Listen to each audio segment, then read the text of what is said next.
इधर मऊगंज में बीजेपी विधायक को ग्रामीणों ने खदेड़ दिया। बीजेपी विधायक प्रदीप पटेल के खिलाफ प्रदर्शन देखने को मिला। जमीन का मामला सुलझाने के लिए धरने पर ये ग्रामीण बैठे हुए थे। ग्रामीणों ने एमएलए को घेरकर मुर्दाबाद के नारे लगाए। ग्रामीणों ने भू माफिया का साथ देने का आरोप लगाया है। तो मऊगंज से ये तस्वीरें, बीजेपी विधायक को ग्रामीणों ने खदेड़ दिया और बताया जा रहा है कि बीजेपी विधायक प्रदीप पटेल के खिलाफ ग्रामीणों ने प्रदर्शन भी किया है। तो जमीन का मामला सुलझाने के लिए ये ग्रामीण धरने पर बैठे थे। ग्रामीणों ने एमएलए को घेरकर मुर्दाबाद के नारे लगाए और आरोप लगाया कि भू माफियाओं का साथ विधायक जी दे रहे हैं।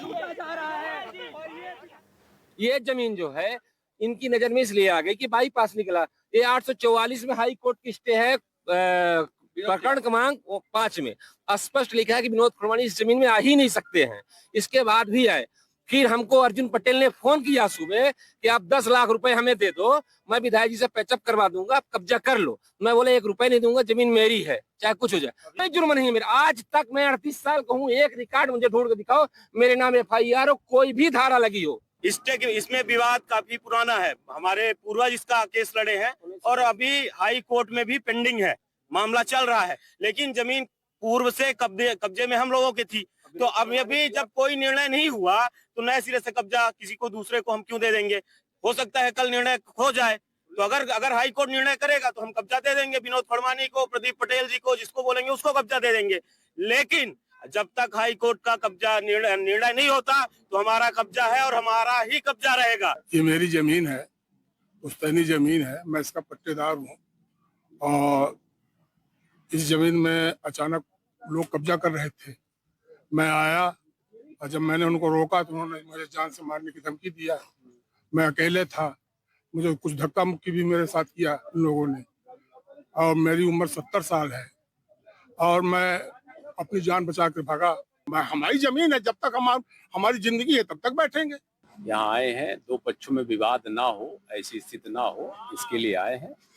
जमीन का कोई मामला है, जिसकी जमीन होगी शासन प्रशासन उसके साथ रहेगा। एक पक्ष का आरोप है कि विधायक जी विनोद खुरवानी के साथ बैठे, हमारा नहीं सुन रहे हैं। नहीं, मैं ना विनोद खुरवानी जी की सुन रहा हूँ ना उनकी सुन रहा हूँ।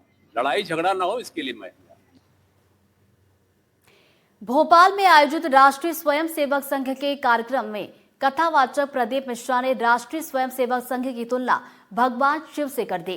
पंडित प्रदीप मिश्रा ने कहा कि संघ और शिव के भाव में अद्भुत समानता है। जैसे शिव ने समस्त सृष्टि के लिए विष पिया, वैसे ही संघ प्रतिदिन आरोपों का विष पीकर भी संयम और राष्ट्रहित में काम करता है। शिव भी विष पीते हैं और राष्ट्र की रक्षा करते हैं। संघ भी विष पीकर राष्ट्र की रक्षा करने में लगा हुआ है।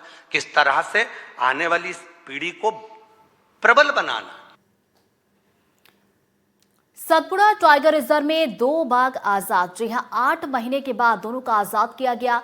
दोनों को चूरना के जंगल में छोड़ा गया है। अपना इलाका बनाने के लिए आजादी दी गई है और कॉलर आईडी से दोनों पर निगरानी भी रखी जाएगी। तो ये बड़ी खबर आप तक पहुंचा रहे हैं सतपुड़ा टाइगर रिजर्व, जहां से बाघों को आजाद किया गया। और ये तस्वीर, एक बाघ देखिए, आपने देखा आजाद किया गया और उसके बाद ये दूसरा बाघ देखिए, इसे भी आजाद किया गया है। तो बताते चले कि 8 महीने के बाद दोनों को आज़ाद किया गया, पिंजरे से निकाला गया और दोनों को चूरना के जंगल में छोड़ा गया है।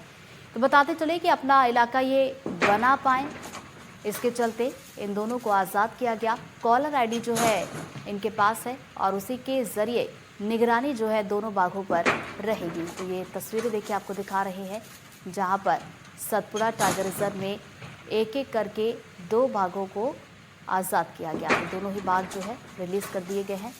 और बता दें कि अपना इलाका अब ये बनाएंगे, कॉलर आईडी भी है जिसके जरिए इन दोनों बाघों पर निगरानी रखी जाएगी। अगली खबर रतलाम से है, जहां सिरफिरे का ताबड़तोड़ चाकू से हमला। जी हां, सिरफिरे ने युवक पर चाकू से हमला कर दिया और 2 अन्य लोगों पर भी हमले की कोशिश की। जीआरपी थाने से महज कुछ ही दूरी पर वारदात हुई है और घटना की सूचना मिलते ही मौके पर पुलिस पहुंच गई। रतलाम पुलिस ने जीआरपी को मामले की जानकारी दी है और जीआरपी पुलिस अब इस पूरे मामले की जांच पड़ताल कर रही है। तो बड़ी खबर रतलाम से आप तक पहुंचा रही है। तो तस्वीरें आपको दिखा रही हैं। पहली तस्वीर से फिर किस तरह का आप जरा देखिए पूरा घटनाक्रम सीसीटीवी में कैद हुआ है। किस तरीके से ये एक राह चलते युवक को पीछे से देखिए चाकू से हमला करता हुआ नजर आया और इस पूरे घटनाक्रम में जो युवक घायल हुआ है उसे अस्पताल ले जाया गया है। अस्पताल में भर्ती है जहां पर उस घायल युवक का इलाज चल रहा है।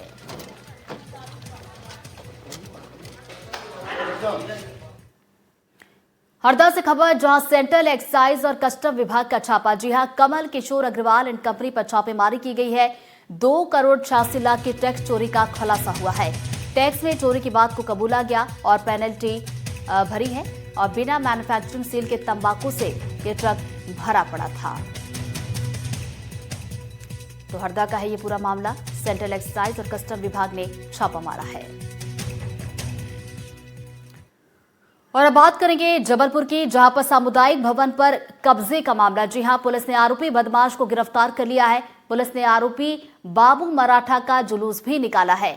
तो आरोपी ने कुछ दिन पहले ही लूट की वारदात की थी और पुलिस ने आरोपी से लूट की रकम को भी बरामद किया है। सामुदायिक भवन का पुलिस ने ताला भी खुलवाया और पार्षद को सामुदायिक भवन की चाबी सौंपी गई है।